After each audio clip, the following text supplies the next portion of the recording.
senti formigamento de cintura para baixo, depois eu senti nas mãos, essa dormência. Foi aumentando e ela não passou. Das outras vezes eu sentia, ficava 2, 3 semanas, ela sumia. É por isso que eu pensava assim, não é realmente, acho que não é nada, melhorou. Às vezes eu pensava assim, acho que às vezes eu tô sentando errado, tá dando esse formigamento e daí melhora.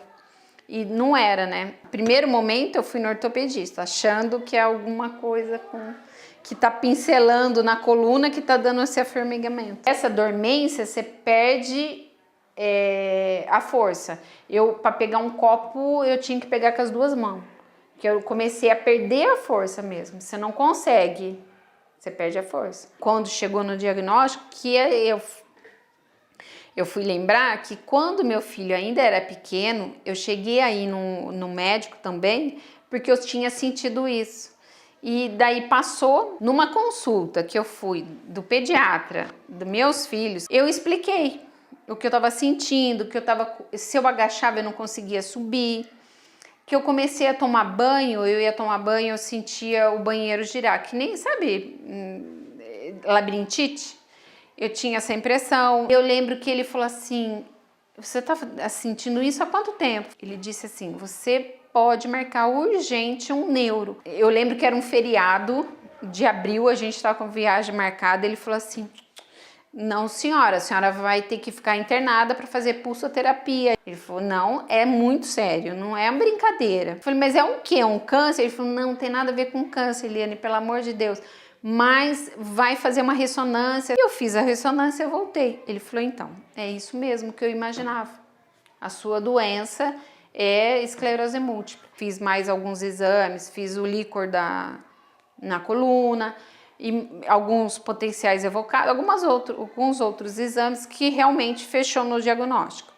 E aí foi que eu comecei o tratamento. Eu saí do consultório arrasada. Eu, na verdade, estou num fator genético. A irmã do meu pai morreu com esclerose múltipla. Lembro que eu era adolescente de 13 anos, mais ou menos, a 15. Minha tia vivia internada, porque naquela época não tinha recurso, não tinha médico, não tinha médico assim, não tinha remédio, né, que melhorasse. E ela morria de dor. A esclerose múltipla, ela é uma doença que ataca o sistema nervoso central, entende-se por cérebro e medula. E trata-se de uma doença autoimune, ou seja, uma doença onde você produz anticorpos que atacam as suas próprias células do cérebro e da medula. Ou seja, é uma doença onde você faz uma agressão contra você mesmo. A doença é rara. No Brasil, estima-se que tem cerca de 150 mil casos ao ano em toda a população brasileira. Então, é uma doença considerada rara. A esclerose múltipla, ela pode ser confundida com um AVC, popularmente dito como derrame. Por quê? O principal sintoma do AVC é a perda de força em metade do corpo, que também pode ser um dos sintomas da esclerose múltipla. Então, por isso que é importante procurar rapidamente uma orientação e para que o diagnóstico seja feito de forma correta. Graças a Deus, nunca tive nada disso, né? Eu senti um susto.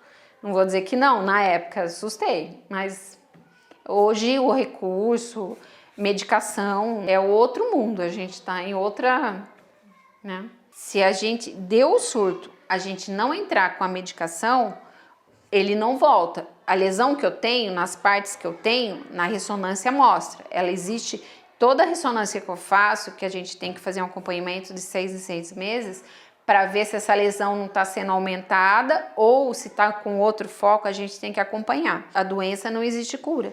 Ele estaciona, é para estacionar onde eu estou. O que eu tenho, eu vou ficar para o resto da vida, entendeu? Não existe remédio que cure, no momento não existe. Hoje, eu vivo normalmente.